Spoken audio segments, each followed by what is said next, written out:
Friends, स्वागत है आप सभी का। नमस्ते, राम राम, गुड मॉर्निंग। और चलिए घर का थोड़ा बहुत काम करते हैं। और आज की वीडियो में आपको एक बहुत ही अच्छा रीयूज का आइडिया आपको दिखाऊंगी जो कि बहुत ही कमाल की है। तो बसंत है, तो बसंत ऋतु में थोड़े से जो सुबह का जो टाइम होता है ना, बहुत ही अच्छा होता है। जब धूप आ जाती है तो थोड़ी गर्माहट हो जाती है। लेकिन आज मैं बना रही हूँ साबूदाने के पापड़। तो पूरा वीडियो तो नहीं शेयर कर रही हूँ, हो सकता है अगले वीडियो में मैं शेयर कर दूँ। अभी मैं बना रही हूँ तो आपको थोड़ा सा क्लिप दिखा देती हूँ। तो ये देखिए बन चुका है और इसमें थोड़ा बहुत कलर मिलाएंगे और उसके बाद पापड़ को बनाएंगे।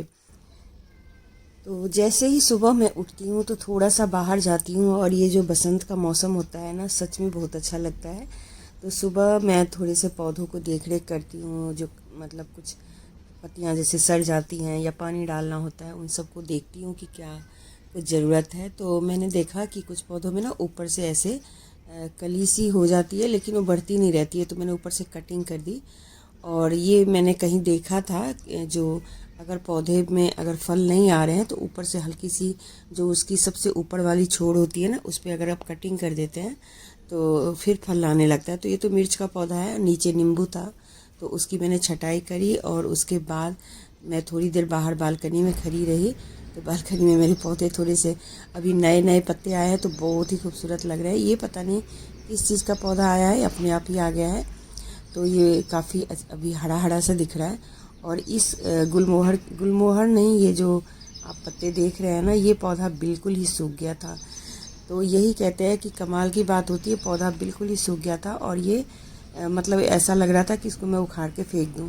लेकिन मैंने इस बार ना छोड़ दिया। कई बार मैं ऐसे हटा देती हूँ सूखे हुए जो होती है, इस बार मैंने रहने दिया। तो इतना सुंदर इसके ऊपर अब पौधे आ गए हैं, फ्लावर आने ही वाला है। और नीचे जो है सो देख रेख जो करती है मालिन या माली वगैरह, वो लोग अपना काम कर रहे हैं। और यहाँ पे थोड़ा सा जो ये पेड़ है ना, अभी इसमें फूल नहीं आए हैं, मुझे लगता है इस पर पानी वगैरह नहीं डाल रहे हैं। सभी का मेरे चैनल पर। और आज मैं एक बहुत ही अच्छा सा डीआईवाई करने जा रही हूँ, या आप समझ लीजिए एक बहुत ही अच्छी सी एक रिसाइकलिंग का वीडियो है ये, कि चाहे तो रीयूज कर सकते हैं, मतलब रीयूज बोले या रिसाइकल बोले, जो भी बोले। तो ये है एक कारपेट जो कि मैंने ऑनलाइन मंगवाई थी। और काफी दिनों तक बिछी रहने की वजह से क्या हुआ कि पीछे का साइड ना ये खराब हो गया। और ये होता है रबड़ का, तो इसलिए शायद ये पिघल गया गर्मी के साइड टाइम पे। और काफी दिनों तक मैंने इसे शायद बिछा के छोड़ दिया था, तो इस वजह से ये थोड़ा खराब हो गया। ऊपर बहुत अच्छा है पर अंदर थोड़ा खराब हो गया। तो ये ऑनलाइन था, ये काफी सही है ऊपर से, पर अंदर खराब होने की वजह से इसको मैं बिछा नहीं पा रही थी। तो आज मैंने क्या किया है कि एक चादर ली है जो कि ना तो डबल बेड की है ना सिंगल बेड की है, बीच में जो एक 4x6 की आती है ना, वो वाली चादर है। वैसे इसको काटना पड़ा मुझे, क्योंकि एक चौड़ाई में थोड़ी बड़ी हो रही थी, तो मैंने काट दिया है। और काटने के बाद इसको मैं चारों तरफ से चिपका रही हूँ ग्लू से।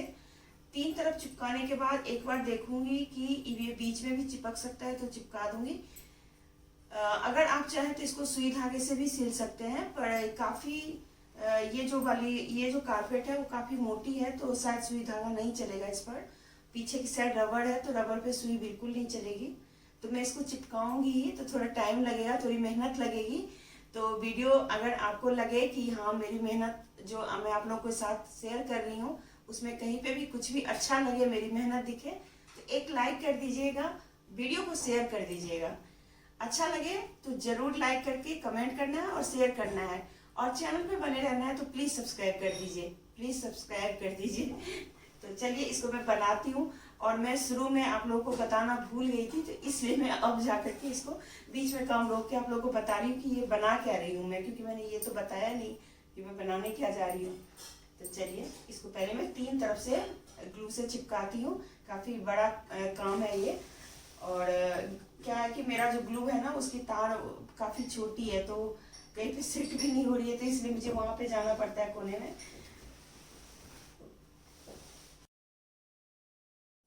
तो चलिए शुरू करते हैं। ये रीयूज का जो आइडिया है ना, वो मुझे काफ़ी दिनों से करना था। ये है मेरे पास एक कालीन, या आप बोलते हैं क्या, उसको दरी बोल सकते हैं। दरी नहीं है ये, एक्चुअली कालीन ही है, कारपेट है। तो ये कारपेट का क्या हुआ कि मैंने कोरोना से पहले इसको मंगवाया था ऑनलाइन। और जब कोरोना हुआ तो थोड़ी जैसे होती है ना, खुद से काम करना पड़ता था, तो रोज़ रोज़ ये उठा नहीं पाती थी। तो पता नहीं कैसे ये नीचे चिपक सा गया और इसकी रबड़ बिल्कुल ही पिघल गई, तो ये ख़राब हो गया। अब इसको मैं जैसे ही बिछाती हूँ तो इसमें सूख जो गया है रबड़, तो वो सूखा हुआ रबड़ का पार्ट गिरता रहता है। अब इसका मुझे कुछ उपाय दिख नहीं रहा था, मैं क्या करूँ। चाहे तो मैं इसको किसी को दे दूँ, या फिर जो कमाल की बात है, हम जो ब्लॉगर्स होती हैं और जो DIY या रिसाइकल की बातें करते हैं, वो हर चीज़ की बातें करते हैं। तो मैंने सोचा क्यों ना मैं भी इसका रीयूज करूं। और इसको रीयूज करने के लिए मेरे पास 3-4 ऑप्शन थे। चाहे तो मैं कोई सूती कॉटन का कपड़ा इसके ऊपर बिछा के इसकी सिलाई कर देती, या फिर कोई मोटा जैसे कंबल वगैरह था वो उसको मैं इसके ऊपर चिपका के सिलाई कर सकती थी। लेकिन क्योंकि कंबल वगैरह काफ़ी मोटा हो जाएगा और साड़ी बहुत पतली हो जाएगी, साड़ी अगर बिछाते हैं तो नीचे से हो सकता है उसको फिसलने का डर हो, और ये कालीन ना फिसले उसके लिए मुझे सोचना था। तो मेरे पास ये चादर पड़ी थी, इसको मैं कभी भी बिछाया नहीं शायद से, क्योंकि ये ख़रीदा था, लेकिन इसकी जो मतलब फैब्रिक है ना, वो थोड़ी ऐसी है कि मतलब उसको मैंने ज़्यादा यूज़ किया होगा, पर थोड़ी पुरानी है, काफ़ी पुरानी है मतलब। तो इसको मैंने सोचा चलो आज मैं इसको कर देती हूँ काम इसका। तो मैंने दरी को क्या किया है, कारपेट को हाफ फोल्ड कर दिया है, और ये जो चादर है वो उससे थोड़ी सी छोटी पड़ रही है। एक तरफ से लंबी पड़ रही है और एक तरफ से हल्की सी छोटी पड़ रही है। वो भी मुझे लगता है इसलिए क्योंकि चादर जो है ना सही शेप में नहीं है, इसलिए वो थोड़ा आड़ा तिरछा कटा हुआ है। लेकिन जो लंबाई की साइड है ना, वो लंबाई में बिल्कुल ही सही बैठ रहा है, लेकिन थोड़ी ज़्यादा बड़ी है। तो मैंने पहले इसको अच्छे से बिठा लिया है। और जैसे ही आप इस तरीके से कुछ काम करते हैं ना, तो ज़रूर ऊपर वाले पार्ट को ना पहले अच्छे से फोल्ड करके सही से रखें, जिससे कि बाद में आपको कपड़ा कम या ज़्यादा ना पड़े। इस वजह से तो मैंने अच्छे से पहले बिछाया, और उसके बाद हाथ से अच्छे से सिलवटें वगैरह उसकी सही कर दी। और अब मुझे करना था, जो साइड के जो ज़्यादा कपड़े हैं उसको मुझे हटाना था, तो उसको मैंने काट के हटा दिया।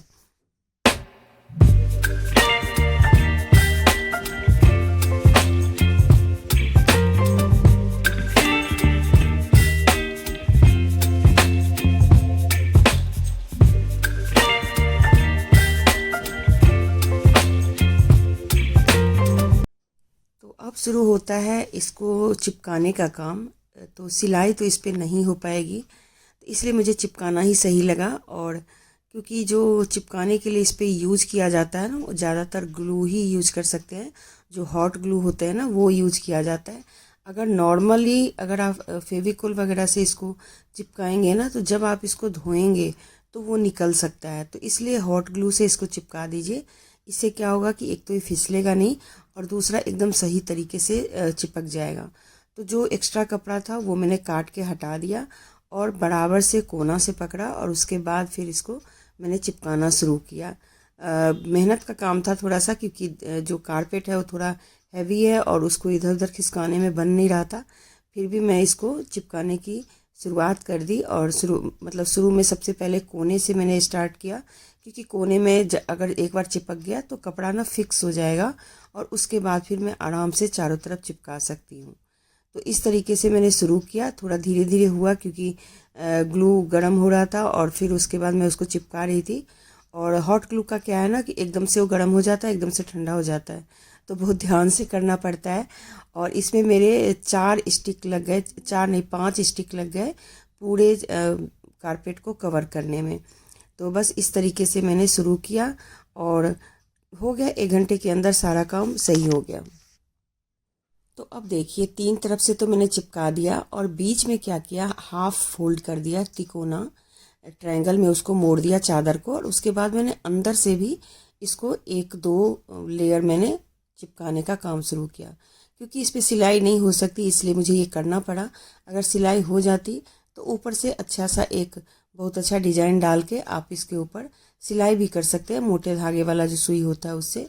तो देखिए ये चादर ना थोड़ी सी इस तरीके से छोटी है, मतलब साइड में सही है लेकिन बीच में छोटी पड़ गई है। तो उस पर मैं एक कपड़ा जोड़ूंगी ग्लू से ही, और ग्लू से जोड़ने के बाद इसको फिर मैं अच्छे से चिपका दूंगी। तो तीनों तरफ से मैंने इसी तरीके से ग्लू का यूज किया है, और बहुत अच्छे से ही हो गया है। तो देखिए अब जो दिख रहा है ना आपको, ये जो कपड़ा था बचा हुआ, तो उस कपड़े को मैंने वहाँ पे थोड़ा सा जोड़ दिया और 2 बार हो गया वो, क्योंकि एक जोड़ने वाले में ग्लू लगा और फिर साइड में उसको चिपकाने में, तो एक्स्ट्रा कपड़ा जो होता चला गया, तो उसको मैंने मोड़ मोड़ के अंदर ही फोल्ड कर दिया, क्योंकि वो फिर बाहर रखने से कोई फ़ायदा नहीं था।